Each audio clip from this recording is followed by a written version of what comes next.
It was supposed to be the best birthday I'd had in years. The kind where everything falls perfectly into place. Laughter, good food, friends and family gathered around me, celebrating the person I was and the life I had built. I woke up that morning feeling hopeful, excited even. After all, birthdays are meant to be special, right?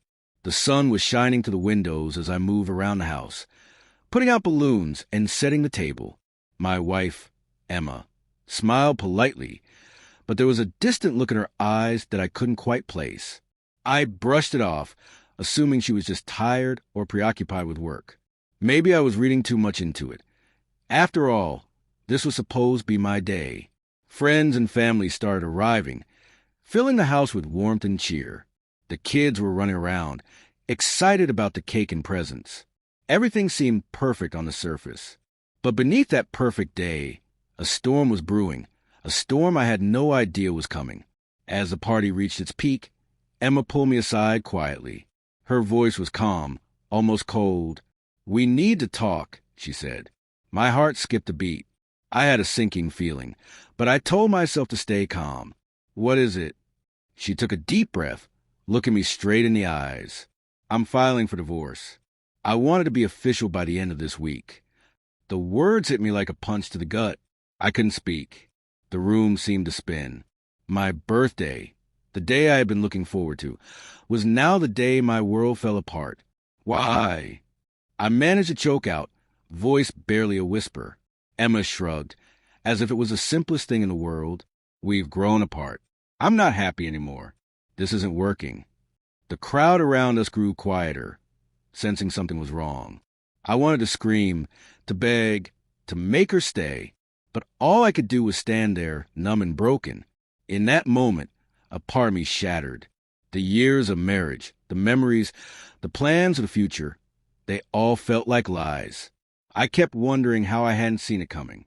How could she file for divorce on my birthday? Was this some twisted joke? But deep down, I knew this wasn't just about growing apart. There was more beneath the surface. I could feel it. The late nights, the secretive phone calls, the distance that had grown between us over the past months. All signs I had ignored, hoping it was nothing.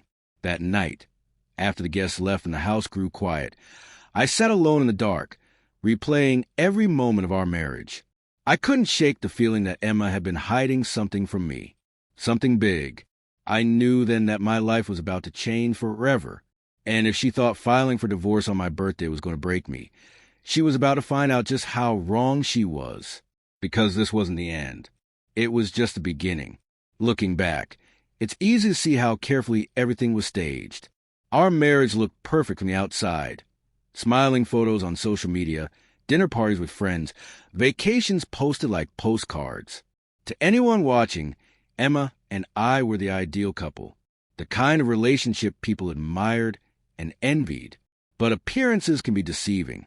In the early days, everything was electric.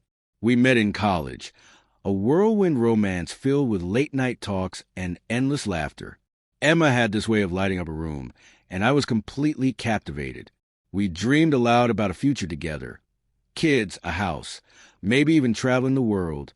I believed every word. I thought she did too. Our wedding day was like a fairy tale.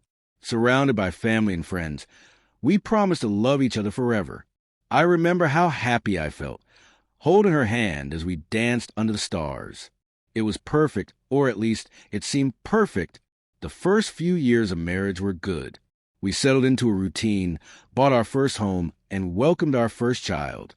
Those moments, the first steps, birthday parties, holidays, were filled with joy. I thought I was living the dream. I worked hard, providing for the family, and Emma took care of the kids and home. We balanced each other out, or so I thought. But then the cracks started to show. It began with little things. Emma would come home late, claiming work meetings or errands, but the excuses fell hollow. I'd ask about her day, and she'd smile but avoid eye contact, like she was hiding something. I told myself it was stress, just stress. After all, who hasn't been overwhelmed sometimes? Still, I noticed a change.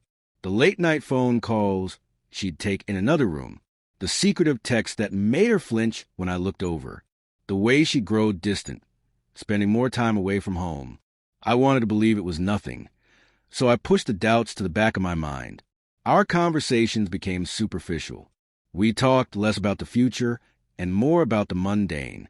I missed the spark we once had, but I convinced myself that love can fade and rekindle. I held on to hope that things would get better. Friends and family never suspected a thing.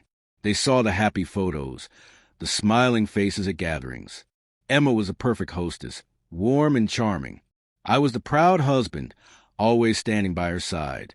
No one guessed the growing silence between us or the empty moments I felt when she wasn't around. What hurt the most was that I was blind to it. I trusted her completely, and maybe that was my biggest mistake. Looking back now, I see the signs I missed. The subtle shifts in her tone when I asked simple questions. The way she'd avoid dinner conversations or change the subject when I brought up us. The little lies, the half-truths, none of which added up. She was creating a perfect facade, and I was trapped inside it, believing in a life that wasn't real. It's strange how you can live with someone for years and still not truly know them, but the truth has a way of clawing its way out.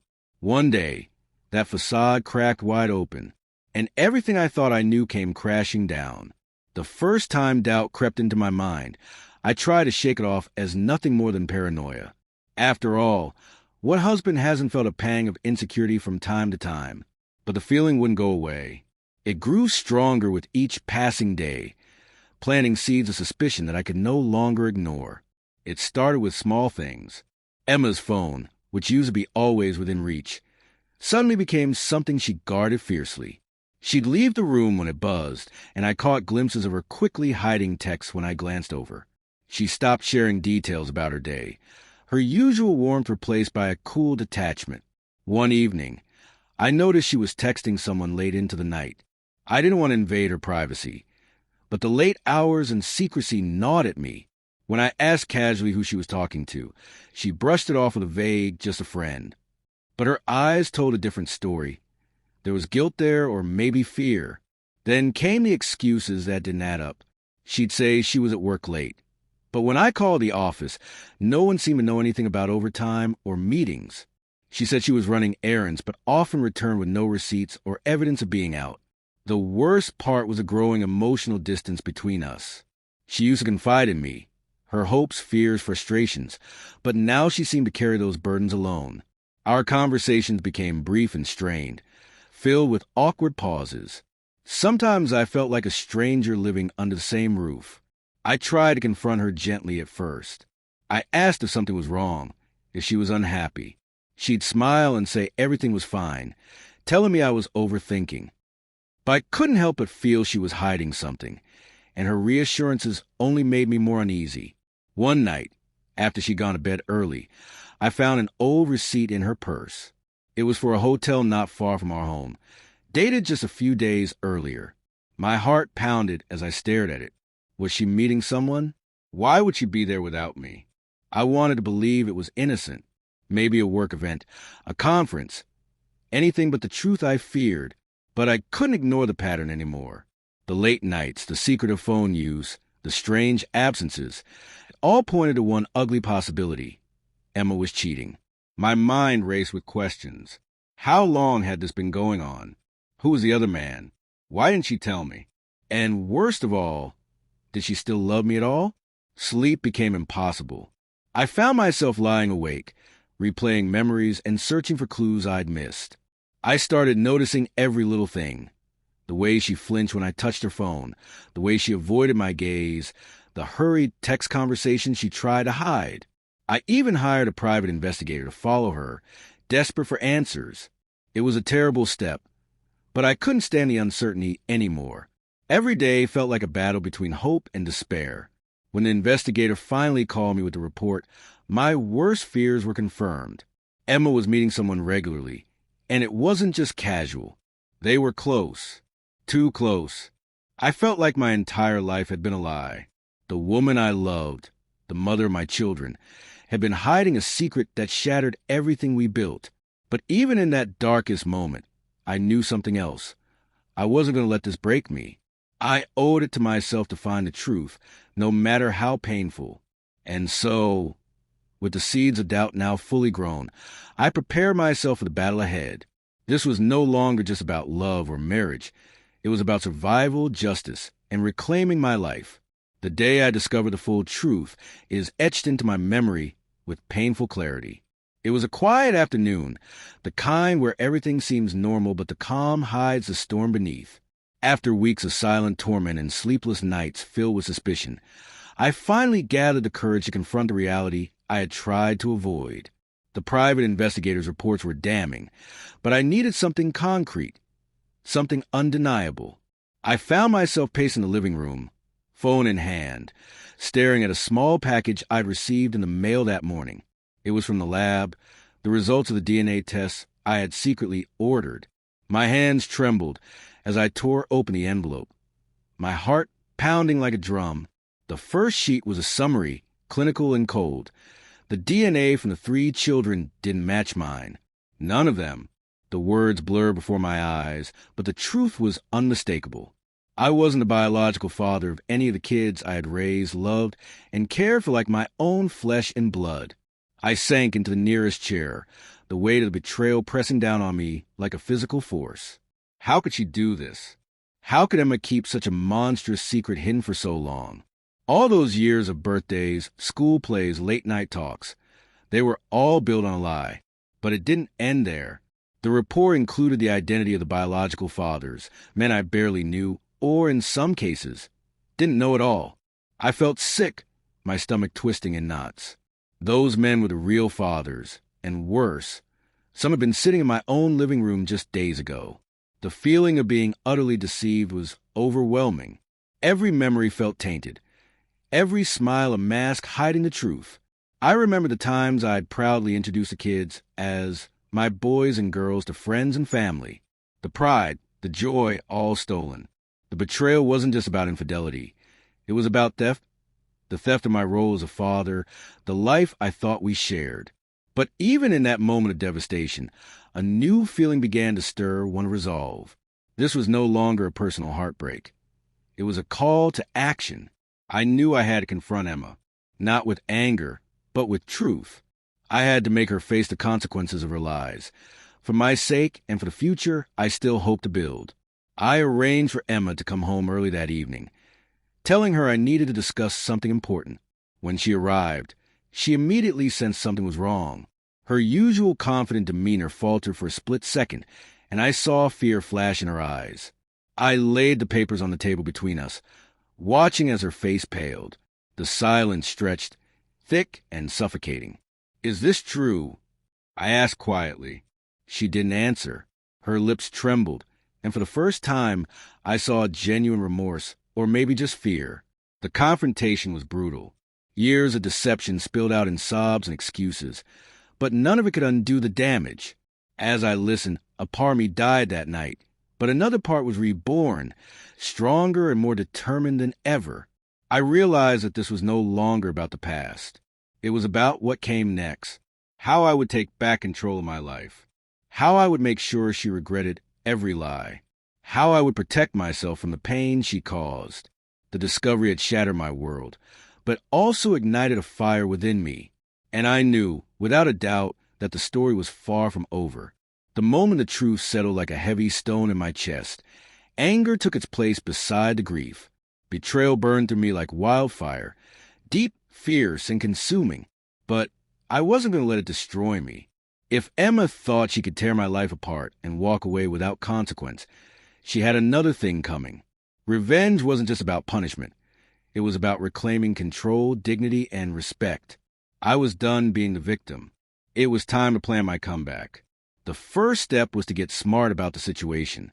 I wasn't a lawyer or a detective, but I knew I needed experts who could help me build a solid case. I contacted a top family law attorney, someone who had a reputation for winning tough battles. Over the phone, I laid out everything: the divorce papers, the DNA tests, the betrayal. The lawyer's tone was calm but firm. "We're going to make sure she doesn't get away with this," he said. Next, I expanded my circle of trusted allies. I hired a private investigator to gather more evidence on Emma's infidelity and any financial misdeeds she might have hidden. I wanted a clear picture, not just for the divorce proceedings, but to protect myself from any surprises. I spent nights going through our finances, scrutinizing accounts, credit cards, and any transactions that didn't add up. It was painful, knowing that the person I once trusted had been siphoning money behind my back, possibly to support another life. But the most important part of the plan was emotional. I needed to be calm and calculated. No rash decisions, no impulsive confrontations. I had been blindsided once. I wasn't going to let that happen again. I spent hours writing down what I wanted.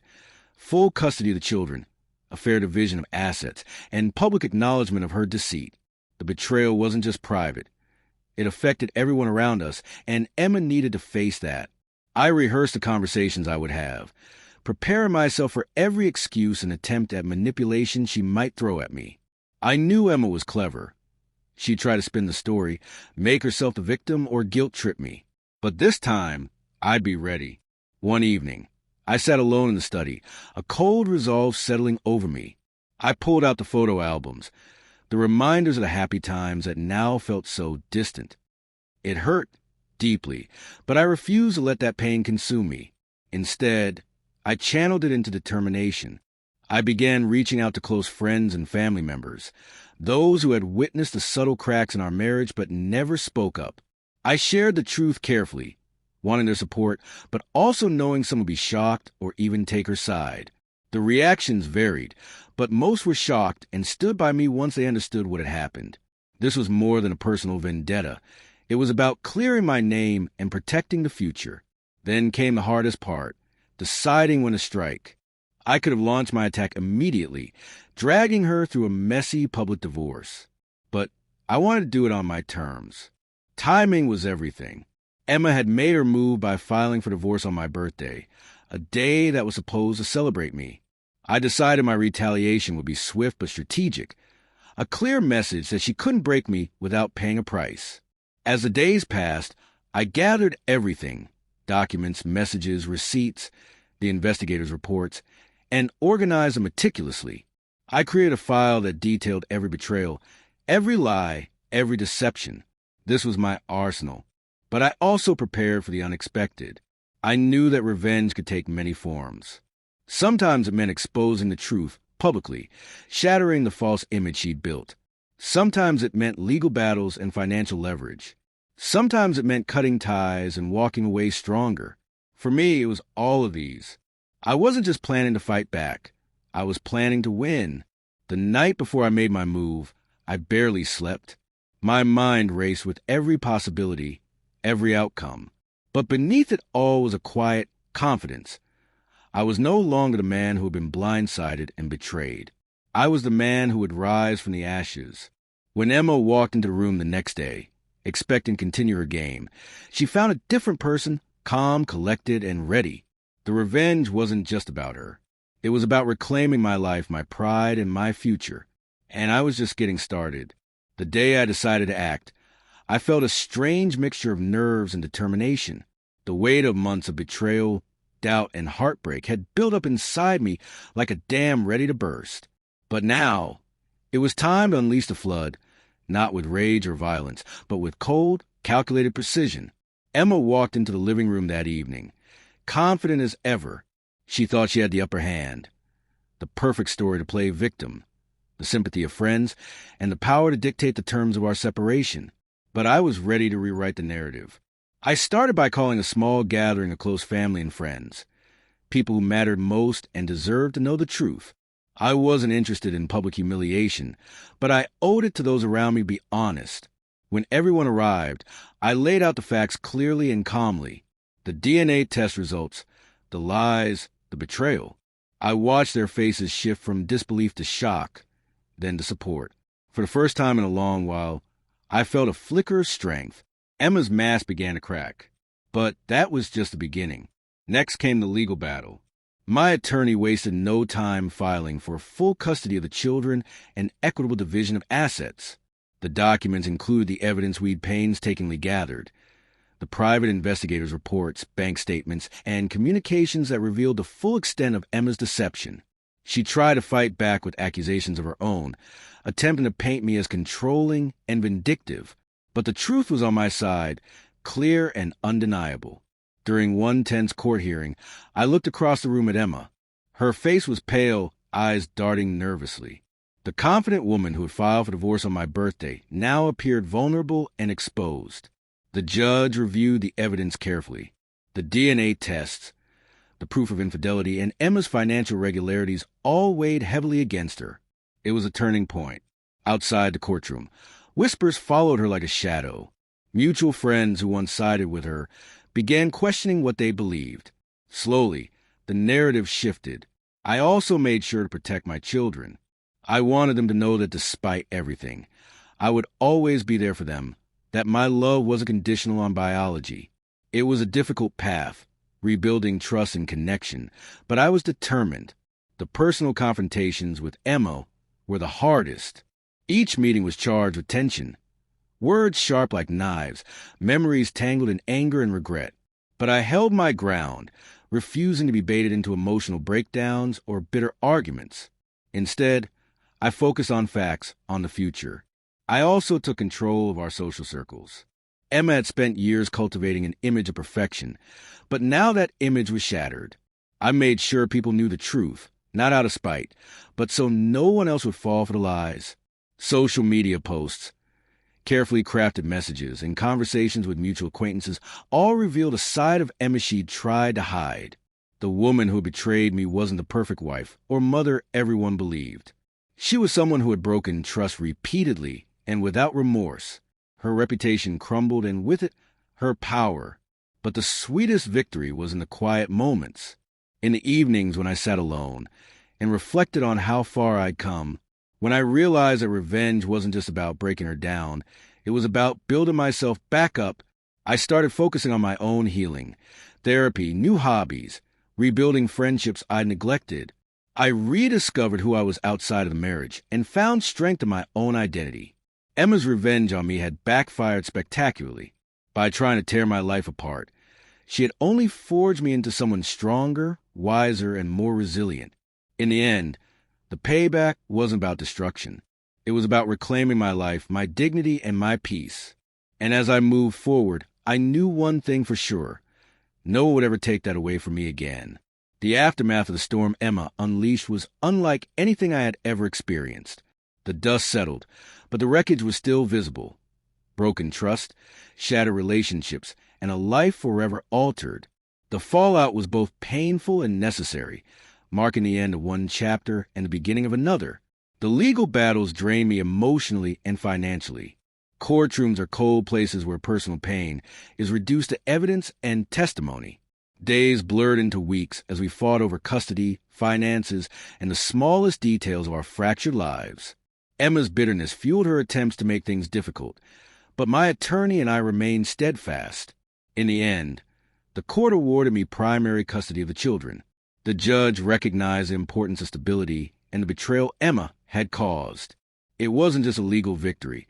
It was a lifeline for me and my kids.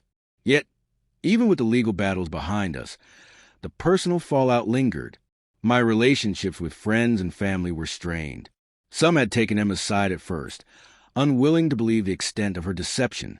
Others felt torn, caught between loyalty to both of us. It was a painful realization that not everyone would stand by me, even when I was the one betrayed. Social circles shifted. Invitations stopped coming. Conversations grew awkward or ceased altogether. It was a lonely period. One where I had to rebuild not just my life, but my support system. The children bore the brunt of it all. They were confused, hurt, and angry. How do you explain to a child that the woman they called mom lied about something so fundamental? That their family wasn't what they believed it to be? It broke my heart. But I made a promise to them, to be their rock, their constant in a sea of uncertainty. I sought therapy for all of us, helping them process their emotions and rebuild trust. Watching them heal, piece by piece, gave me hope. Emotionally, I went through stages I never anticipated. There was grief, a deep mourning for the life and love I thought I had, anger that sometimes still flared unexpectedly. But gradually, acceptance crept in. I learned to forgive, not for Emma, but for myself, to stop carrying the weight of her lies as my own burden. Forgiveness was freeing. It allowed me to move forward without being anchored to the past. Work became my refuge. I poured energy into my career, using it as a way to reclaim my confidence and sense of purpose. Success at work reminded me that I was more than a broken marriage or a betrayal. Over time, I discovered parts of myself I had forgotten or never known.